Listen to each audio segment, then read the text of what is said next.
ఆంధ్రప్రదేశ్ ప్రభుత్వం బ్రాహ్మణ సంక్షేమం దిశగా మరో కీలక అడుగు వేసింది.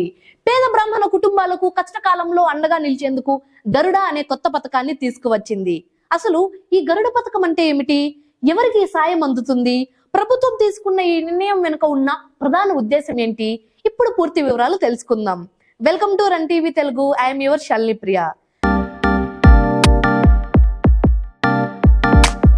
గరుడ పథకం ప్రధాన ఉద్దేశం ఆంధ్రప్రదేశ్ రాష్ట్రంలోని పేద బ్రాహ్మణ కుటుంబాలకు కష్ట సమయంలో వెన్నుదన్నుగా నిలవడమే గరుడ పథకం యొక్క ప్రధాన లక్ష్యం.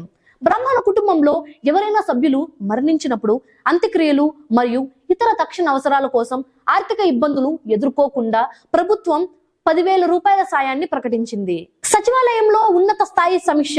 ఇటీవల అమరావతి సచివాలయంలో మంత్రి సవితా గారు బ్రాహ్మణ కార్పొరేషన్ చైర్మన్ బుచ్చి రాంప్రసాద్ గారితో సమావేశమయ్యారు. ఈ సందర్భంగా పథకం అమలు తీరుతెన్నులపై సుదీర్ఘంగా చర్చించారు. అర్హులైన ప్రతి పేద బ్రాహ్మణ కుటుంబానికి ఈ సాయం అందేలా చూడాలని, దరఖాస్తు ప్రక్రియ సులభంగా ఉండాలని అధికారులను ఆదేశించారు. అమలు విధానం మరియు లబ్ధిదారులు.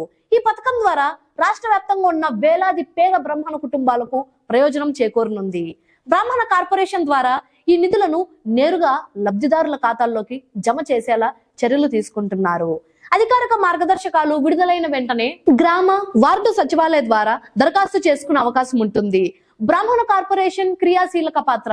కూటమి ప్రభుత్వం అధికారంలోకి వచ్చిన తర్వాత బ్రాహ్మణ కార్పొరేషన్ ద్వారా పలు సంక్షేమ కార్యక్రమాలను పునరుద్ధరిస్తోంది. గతంలో నిలిచిపోయిన పథకాలను మళ్లీ ప్రారంభిస్తూనే గరుడ వంటి కొత్త పథకాలను ప్రవేశపెట్టడం పట్ల బ్రాహ్మణ సంఘాలు హర్షం వ్యక్తం చేస్తున్నాయి.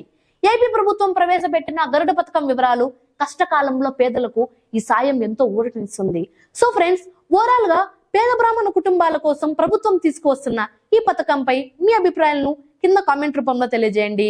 మరిన్ని తాజా అప్డేట్స్ కోసం చూస్తూనే ఉండండి రన్ టీవీ తెలుగు. మీ శాలిని ప్రియ. ఈ యూస్ఫుల్ ఇన్ఫర్మేషన్ ను వెంటనే మీ ఫ్రెండ్స్ అండ్ ఫ్యామిలీ మెంబర్స్ తో తప్పక షేర్ చేసుకోండి. వీడియో వర్త్ అనిపిస్తే ఒక లైక్ వేసుకోండి.